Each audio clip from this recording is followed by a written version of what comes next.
Hello and welcome to the Sports 2.0 network for the Racing Gambit show presented by USAWager.com.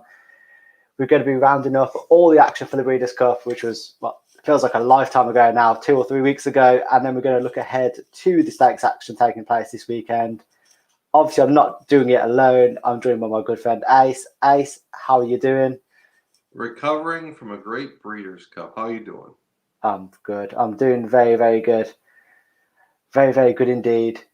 So before we get too stuck into the racing that we've got coming up this weekend, we'll get into what happened at the Breeders' Cup, which, I mean, there is no shortage of stories to come out of Del Mar after what was 2 days of just excellent racing action. Ace, what really caught your eye over the 2 days? What caught my eye is first and foremost how our lovely game can't seem to help themselves with controversy. They screwed the bettors on Friday with a scratch that wasn't a scratch, that all heck broke loose, all confusion. And then, of course, the old adage, you take the oldie against the newbies, against the 3-year-olds. We both didn't have Knicks go, and we probably should have. We should have looked at that and said, oh, all these 3-year-olds are they're not Knicks go. They're not the 4-year-old. We should have went in that direction. Do you think they made it relatively easy for Knicks Go in the It was a Classic? joke. The race was over at the first quarter of a mile. Once you went 23 and change, it's like, oh, and no one's going to go with them? This race is over. They made it way too easy for them to just walk. And I don't blame some of them, like Medina Spirit, very happy to take second. They knew if they went to the lead and tried to hang on, they wouldn't be able to. But yeah, disappointing finish from the rest of the bunch. Do you think they were just too focused on what the other 3-year-olds was doing? So Medina Spirit was looking at Hot Rod Charlie and they were looking at essential quality, just worried about each other rather than the actual main threat that was clearly there. I think they were just hoping that someone else would go with Knicks Go. And once they realized that nobody was going with them, they said to themselves, well, I'm not. I'm not risking it. I'm not setting this race up for someone else. I'm going to see if I can run my race. And if Knicks Go's got it, he's got it. Otherwise, I'm going to take one big run at the end.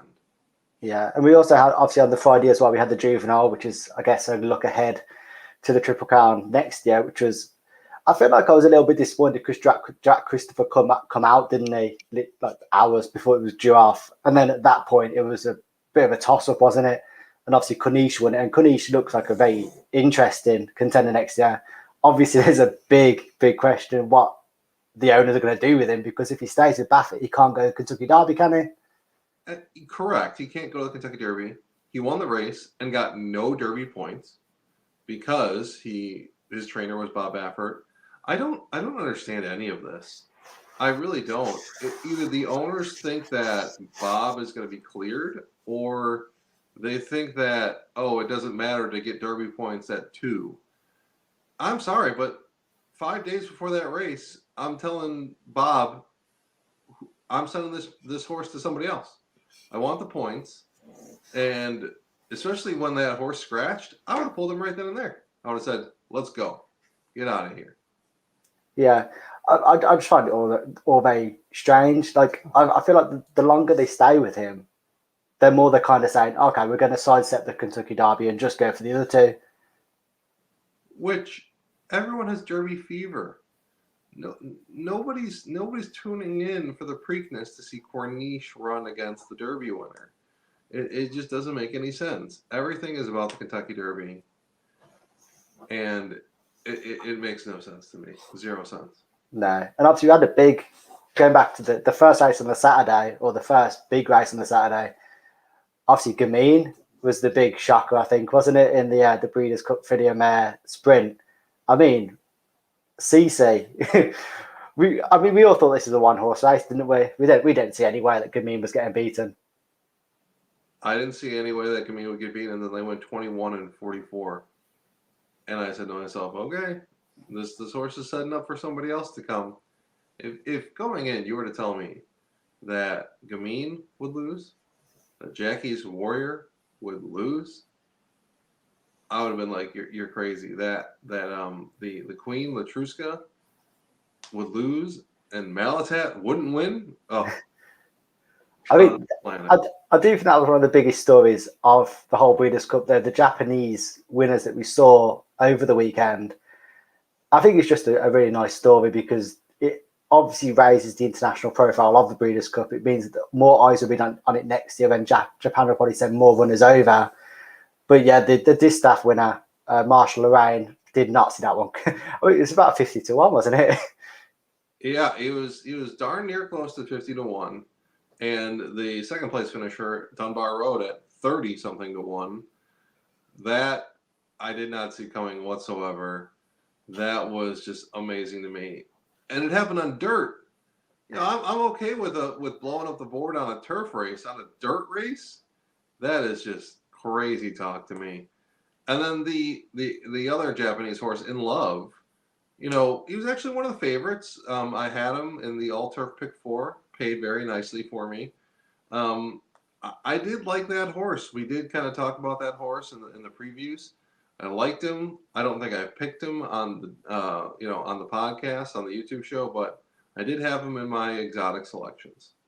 Yeah, and the other thing that I took away from the whole Breeders' Cup was the dominance that Charlie Appleby is having pretty much anywhere at the moment.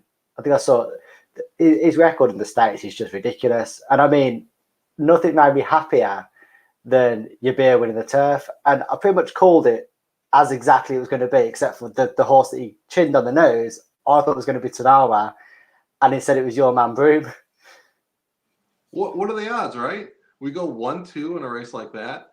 I had the trifecta of that race. It was lovely. I should have had the super. But I'm going to try and forget about that. Yeah, that was a race that we literally take out all the American horses, just toss them, play the Euros. Euros went 1, 2, 3, 4. What a shocker. I know it was quite strange though, because even on the turf races, Yabir was the only one that I wasn't kind of expecting like an American challenge in. Because I always had faith that Yabir was going to win that race. I mean, it's my boy. But in the turf races, I always thought there was going to be an American there that could have kind of picked up the pieces. It just didn't happen.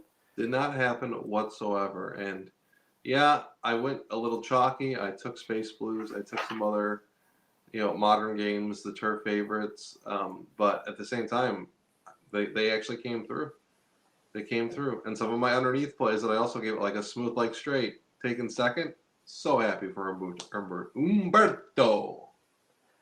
I mean, I think if there's one lesson to take away from the Breeders' Cup, then you just don't take on the Charlie Appleby horses. And he's got a runner now running in the Bahrain International Trophy, which I mean, it's probably going to win. We don't even have to look at the result. I completely agree with you. Don't even look. Oh, Appleby, check. Moving on. So we'll get into the races that's taking place this weekend. Then we'll start with the Native Diver Stakes, which is the Grade 3. Obviously, we're back at Del Mar again for this race, over 1 1/8 miles. And this looks like a pretty wide open contest, and you can probably make cases for literally all 8 of them, I would guess. I agree with you that it seems to be wide open.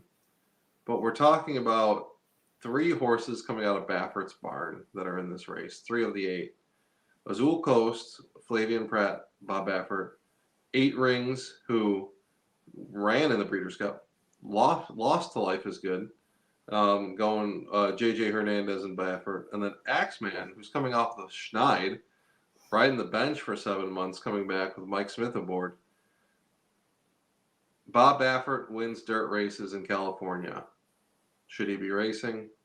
It's up to somebody higher than me. I think Axeman coming off the bench, the freshest horse here, working really well. I like him. I also like 8 Rings. Obviously, no one was going to beat Life is Good that day. He absolutely romped. He came back since with a nice bullet work.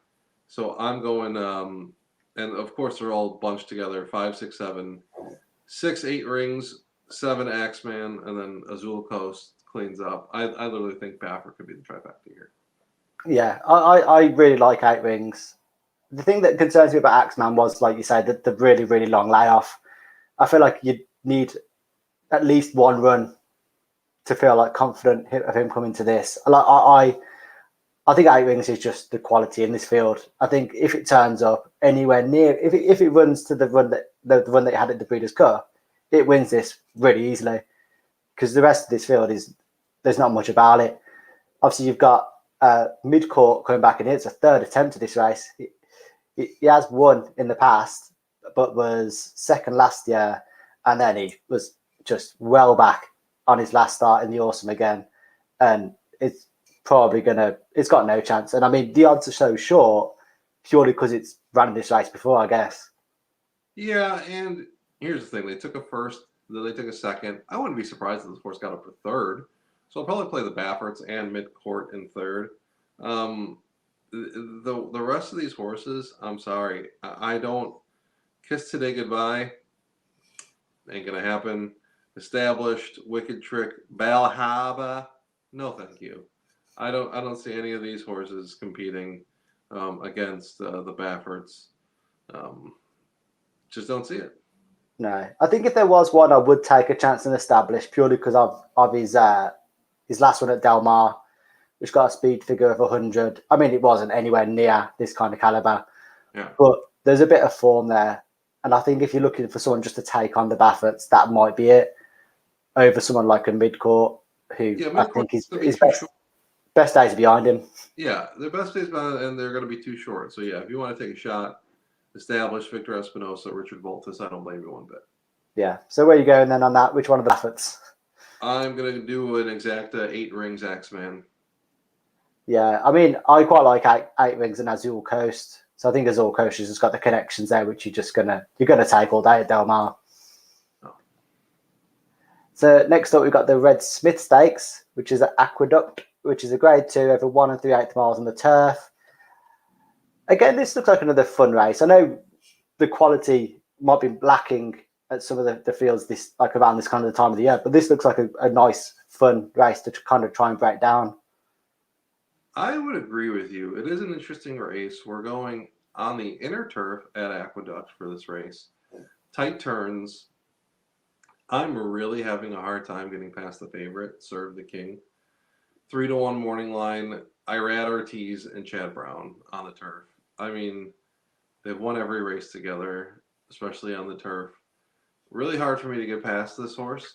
But if they don't have their best day, there's a lot of interesting contenders in here. And they'll probably be at some decent odds, right? So you've got Value Engineering, Dylan Davis won an allowance optional claiming last out. Finally, it took them forever to win a race, it seems. But, you know, they can continue their winning ways. Tide of the Sea, the one at 15-1, has won a stakes race this year. You know, it wasn't a graded stakes race, and it was at Laurel Park, but I mean, they still won a turf stake. You've got some other decent connections in here, but if there's one horse that I'm completely fading, it's Channel Cat, 4-1. John Velasquez, Jack Sisterson. This horse used to be a great horse. They used to be a great horse. This horse ain't got it no more. Just ain't got it no more. Where did you land? Yeah, I quite like Soldier Rising here. I'm in danger of like falling off a cliff with him though. To be fair, I don't think it's hard to fancy his chances here though, purely because of his runs in the Jockey Club Derby and then the Saratoga Derby, which are much better fields than this. And he was second on both his first starts in America. Obviously, he was very disappointing in the Hill Prince last time when he was fifth. But I think in this kind of competition, he is slightly overpriced, I think.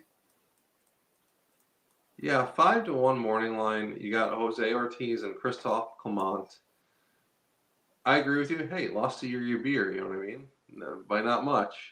I just keep sticking with that. Like anyone that comes close to him, like that's the kind of one that you're with. I don't blame you there, right? And you know, I could see Soldier Rising. So I guess we like the Brits, right? We like Serve the King and Soldier Rising. And then realistically, yeah, Shamrocket is an interesting horse who won a stake last out at 6-1 with Todd Pletcher. But I'm sorry, Javier Castellano is not my favorite jockey in the whole wide world, even though he's winning at 13% there.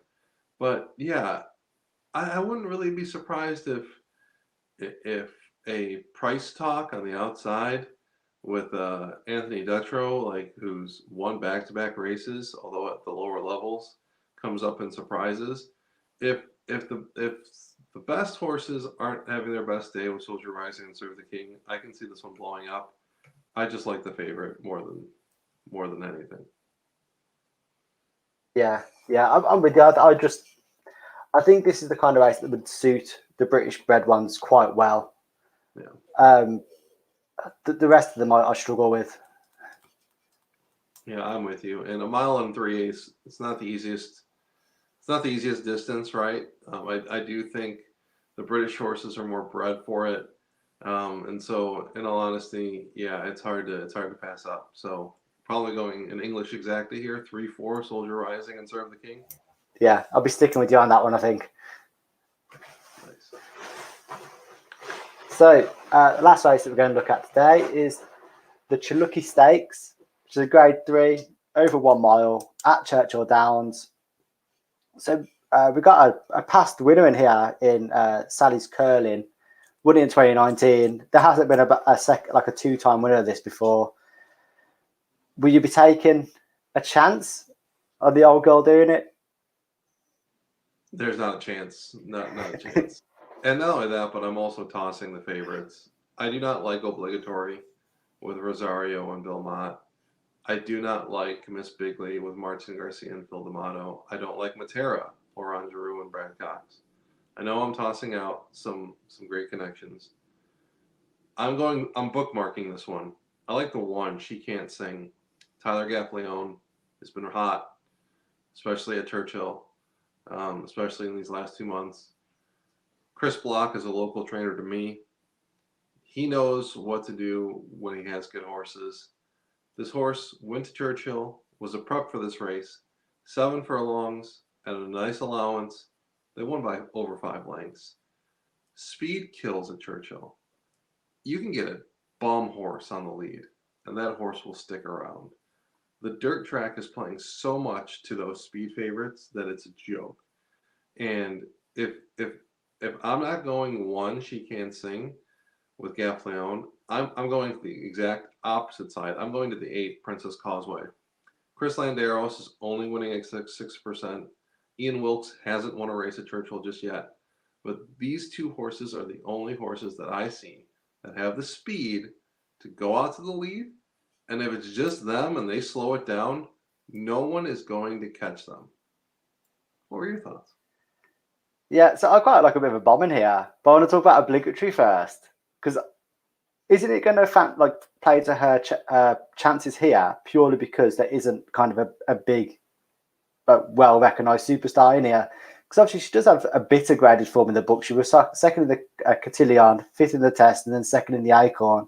It's not the worst kind of form coming into this, and she could step up. I mean, she is fairly short, but yeah, that's the thing. Rosario and Mott are going to take money. And yeah, she has run well against Claire. She's run well against search results. She beat Day out of the office and Make Mischief. It feels like a century ago. It feels like forever ago that Obligatory was good. I look at this last race, the Raven Run at Keeneland, 7 furlongs. They didn't show up at all. I don't know what happened there. And I also don't know what this horse does best. Do they close? Because it's really hard to close at Churchill. Do they try and pace and stay second on the outside? I just don't see this horse winning this race because of the way it's going to set up and the way the track's playing. no. See, the one that I kind of like, and it's at a fairly bigger price. I like it's called into here. I think just the Churchill Downs record that she has. She won a claiming and then an optional claiming race here this year, and she was 3rd on a last start at Keenan. I think she's just going to be quite happy to be back at Churchill Downs. I think it's one of them tracks which could play to her advantage. Yeah, you're right. 7 of 8 in the money with 4 wins out of 8 at Churchill. I had a feeling that if you were going to take a horse and you said it was going to be a bomb, it was going to be this horse. 12-1 morning line. And you know what this horse is going to do?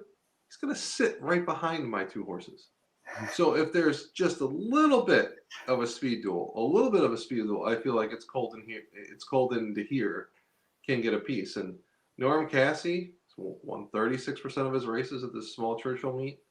Ricardo Santana Jr. though, I mean, you want to talk about cold into here? He's freezing cold. He seems like he hasn't won a race in forever. So he's winning at 5% at the meet. I don't know what's going on with him, but before that, he didn't win a race at Keeneland. He raced at Keeneland every day for a 3-week meet, and he didn't get one win. What? He's a good jockey. What's going on here? It's going to change this weekend. I mean, this. I don't think it's cold into here. Should be 12-1. I think it should be shorter than that. The only thing is, he just hasn't won above the level of allowance optional claiming 62.50. And you do have some stakes winners in here with obligatory, graded stakes, with obligatory. You've got other horses that are very well stakes placed. You got Miss Bigley, who has won a stake race this year at Del Mar. And that's another thing. Let's talk about some of the incoming shippers. I'm sorry, I am not taking a West Coast horse shipping east on the dirt. No, thank you, Miss Bigley. See you later. Enjoy your day. Matera, Florent Giroux, Brad Cox. This horse is just meddling. They don't know what to do with this horse. It seems like it enjoys the circuit, and yeah, it's pretty decent. But at the same time, I don't know what this horse wants to do. Do they want to close? Do they want to stop? Do they want to go to the lead? I don't know. Another one that came out from the West Coast. No, thank you. Yeah, so I'm going to bookmark it. She Can't Sing the 1, 6-1 with speed, and Princess Causeway the 8, 6-1 with speed. I'm just going to say speed rules the day. And I know Princess Causeway is a turf horse. Doesn't bother me because they always seem to show early speed. So speed kills. Yeah, and I'll be taking a chance on the 12-1 with it's cold into here, I think. Don't blame me one bit. So we'll round off the show then. Ace, what's going to be your best bet of the weekend? Serve the King in at Aqueduct in the Red Smith Mile. I think Serve the King with Chad and Irad go off at like 9-5. Hopefully get $5 on this winner. That's where I'm going for this weekend. Yeah, I'm going to go the same race, but I'm going to say Soldier Rising. I think Soldier Rising is the one in there. But I think eight rings and a native diver as well is also a pretty good thing. After that bullet work from 8 rings, I would agree with you. I'm also going to look at Axeman, though, just coming off the bench, the freshest horse. Perfect. So that rounds off the Racing Gambit this week. Thank you very, very much for joining us. Don't forget to like and subscribe to the Sports 2.0 network. And we will be back next weekend looking at the racing action, which will be coming up then. But for now, thank you for joining us. See you next week. Bye.